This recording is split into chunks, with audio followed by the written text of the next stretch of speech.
Guys, तो आज हम कुंग फू पांडा 4 मूवी को एक्सप्लेन करने वाले हैं। मूवी की शुरुआत में टाइलोंग को दिखाते हुए होती है, जो कहता है कि जाके घाटे वाले को कह दो कि टाइलोंग जिंदा है। तभी हम ली को देखते हैं जो पो की चिंता कर रहा होता है।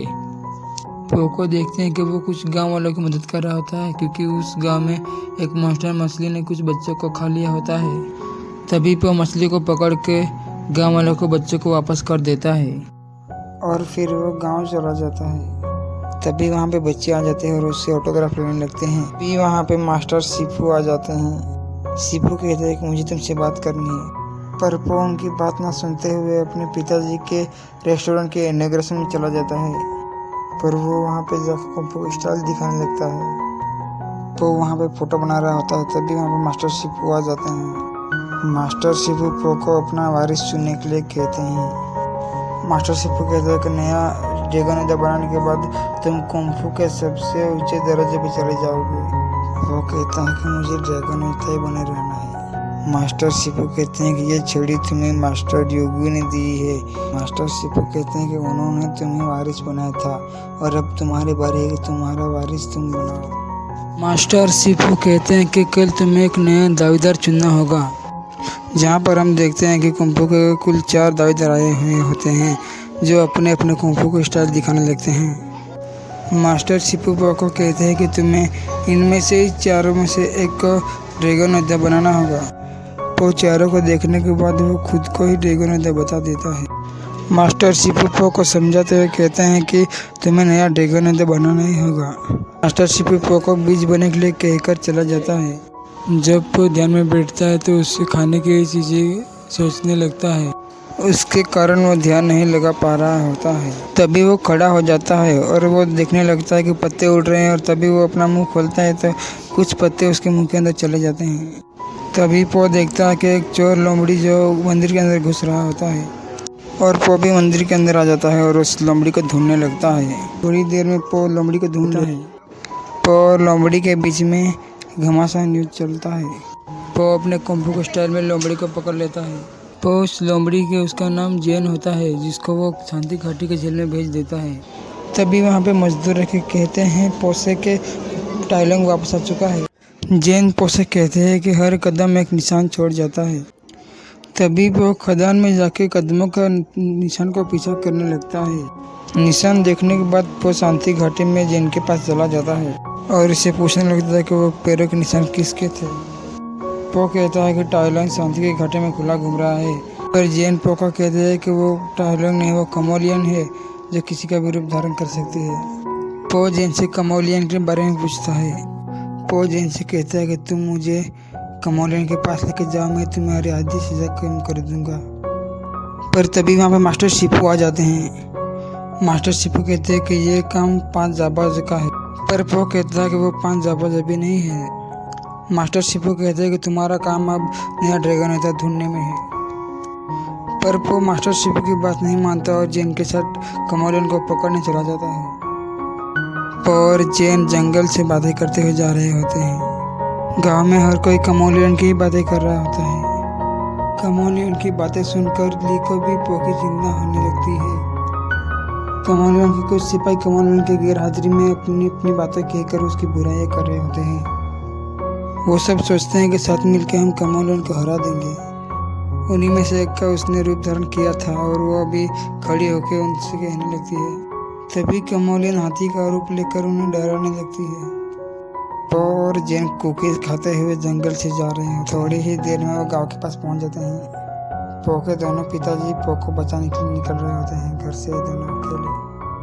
पो और जेन जूनिवर शहर पहुंच जाते हैं। ली के पिताजी पहाड़ पे चढ़ रहे थे सीढ़ियों की मदद से। तभी वहाँ पर पो के पिताजी नीचे गिर जाते हैं। तभी हम देखते हैं कि जेन और पो नाव से नदी पार कर रहे होते हैं। तभी जेन अपनी बचपन की बातें कर रही होती हैं कि वो कैसे चोरी करके वो खाती थी। तभी हम देखते हैं कि कमोलियन कुछ बना रही होती है। सिपाही अपने सोना लेके आ जाते हैं, पर कमोलियन कहती है कि ये बहुत कम है, जाओ और ज़्यादा लेके आओ। जेन पो को थप्पड़ मार के जगा देती है। तभी वो कमोलियन के गांव में पहुंच जाते हैं। वो कहता है कि आज रात कमोलियन के धूल चटा देंगे। वहाँ पे गार्ड उन दोनों को पकड़ लेते हैं। जेन दरवाज़ा खोल देती है और वो दोनों भागने लग जाते हैं। भागते भागते उन्हें कुछ लुटेरे पकड़ लेते हैं, पर पॉन लुटेरे को समझा बुझा के वहाँ से निकल जाता है। पो के पिताजी रेस्टोरेंट में पहुँच जाते हैं और वहाँ पे जाके ली उन लोगों से पो का पता पूछने लगता है। उन लोगों से पता लेने के बाद वो वहाँ से निकल जाते हैं। तभी हम पो और जेन को देखते हैं जो कमोलियन के महल में घुस रहे होते हैं। तभी पो के पिताजी अपने बेटे का पता पूछने लगते हैं। तभी हम देखते हैं कि पो ली जहाँ पहुँचते हैं वहाँ पे बहुत सारे सिपाही सोए हुए होते हैं। तभी पो के एक ठुसकी से सब उठ जाते हैं। भागते भागते वो एक ट्रैप में फंस जाते हैं। वो दोनों अपने स्टाइल से वहाँ से निकल जाते हैं। जैसे ही पो बाहर आता है वैसे ही वो कमोलियन के ट्रैप में फंस जाता है। वो अपनी सूझबूझ की छड़ी को ऐसे वो उठा नहीं सकता पिंजरा, इसलिए वो सूझबूझ की छड़ी जेन को दे देता है। पर वहाँ पर जेन पो को धोखा दे देती है और जेन वो छड़ी जाकर कमोलियन को दे देती है। कमोलियन पो से कहती है कि जेन मेरी चमची है। कमोलियन कहती है कि मैं भी ड्रैगन दबाना चाहती थी और सबसे ऊंचे दर्जे पे जाना चाहती थी, पर मुझे कोई नहीं ट्रेनिंग देना चाहता था क्योंकि मैं सब इसलिए मैंने जादू का रास्ता अपनाया। कमोलियन कहती है कि ये पिंजरा बहुत प्राचीन जादुओं से बनाया हुआ। पो कहता है कि मैं इसे पार नहीं करूँगा, मैं ज़मीन खोद के निकल जाऊँगा। पर पोके पर बहुत सारे सिपाही हमला कर देते हैं, पर पो दरवाज़ा लगा के उनको बंद कर देता है। तभी वहाँ पे जेन आ जाती है शांति की छड़ी लेके। तभी हम देखते हैं कि वो जेन नहीं, वो कमोलियन होती है जो जादू की छड़ी को चालू कर देती है और पो को नीचे फेंक देती है। कमोलियन कहती है कि जल्दी करो, हमें रूह की दुनिया पे डाका डालना है। तभी हम पो को देखते हैं जो पेड़ की डाली से लटका हुआ होता है। पो गिरने वाला होता है, तभी वहाँ पे लिया जाके उषा के ऊपर ले जाते हैं। फिर वो तीनों एक साथ जाके उस कमोलियन को हराने का सोचते हैं। चंद्र ग्रहण होने पे वो सूझबूझ की छड़ी से वो सारे आत्माओं को वापस लेना चाहते थे। तभी कमोलियन सूझबूझ की छड़ी से रूह के दरवाज़ा खोल देता है।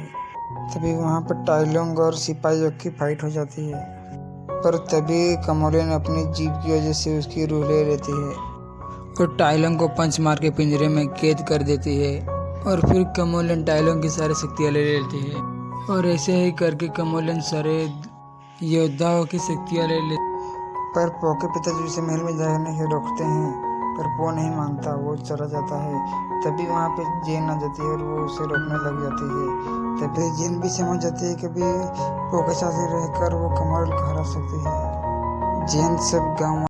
जेन गांव वालों को कमोलियन की तरफ भड़का रही होती है और गांव वालों के साथ मिलकर वो कमोलियन के किले पे हल्ला बोल देते हैं और वो चुपके से महल में घुस रहा होता है और कमोलियन सबकी अपनी अपनी शक्तियाँ ले रही होती है। शक्तियाँ लेने के बाद उन लोगों को पिंजरे में कैद कर देती है और हम देखते हैं कि पो के पिताजी सारे सिपाहियों को अपनी ओर खींच के लेके जा रहे होते हैं। पर ये तो उन लोगों की चाल थी और उनको जाल में फंसाने के बाद सारे गांव वाले मिलके उनको बहुत पीटने लगते हैं। पर कमोलियन सूझबूझ की छड़ी पो को दे देती है क्योंकि वो कहती है कि मुझे जो चाहिए था वो मुझे मिल चुका है। और फिर कमोलियन रूप बदल के पो को पीटने लगती है। कमोलियन पो पे भारी पड़ने लगती है क्योंकि कमोलियन के पास ज़्यादा शक्तियाँ होती है। पो का साथ देने के लिए जेन भी आ जाती है। उन दोनों को देख के कमोलियन भी अपना रूप मॉन्स्टर के रूप में कर लेती है। कमोलियन पो और जेन को बहुत सारे पीटने लगती है। कमोलियन पो को फिर से एक बार पिंजरे में कैद कर लेती है। पो जेन को छड़ी देकर कहता है कि तुम ही कमोलियन को हरा सकती हो। कमोलियन एक ही पंच में जेन को दूर फेंक देती है, पर कमोलियन पे जेन जोरदार एक वार करती है जिससे वो दूर जाके गिरती है और तभी वहाँ पे पो आ जाता है। जेन और पो बातें कर रहे थे तभी पीछे से कमोलियन हमला कर देती है, पर पो अपनी छड़ी से एक ही बार में उसको ढेर कर देता है और उसकी सारी रूह की आत्माओं को निकाल देता है और जो शक्तियाँ कमोलियन ने छीनी थी वो सबको मिल जाती है और जिससे वो सब आज़ाद हो जाते हैं और वो सब पो को धन्यवाद कहकर वो रूह की दुनिया में जाने लगते हैं। पर टाइलोंग कमोलियन को अपने साथ रूह की दुनिया में ले जाता है। जेन और पो गाँव पहुँच जाते हैं। पो मास्टर लू से कहता है कि मैंने जेन को नया ड्रैगन योद्धा चुन लिया है, पर वहाँ से मास्टर चिपू निकल के कहते हैं कि मैं जा रहा हूँ अभी ध्यान लगाने घंटों तक। और तभी वहाँ पे जाबाज 5 भी आ जाते हैं जो अभी जेन को ट्रेनिंग देने लग जाते हैं। और फिर मूवी ख़त्म हो जाती है। सो गाइस, आपको ये मूवी कैसी लगी और ऐसे ही वीडियो के लिए हमारे चैनल को सब्सक्राइब करें। सो गाइस, तो अब मिलते हैं अगली वीडियो में।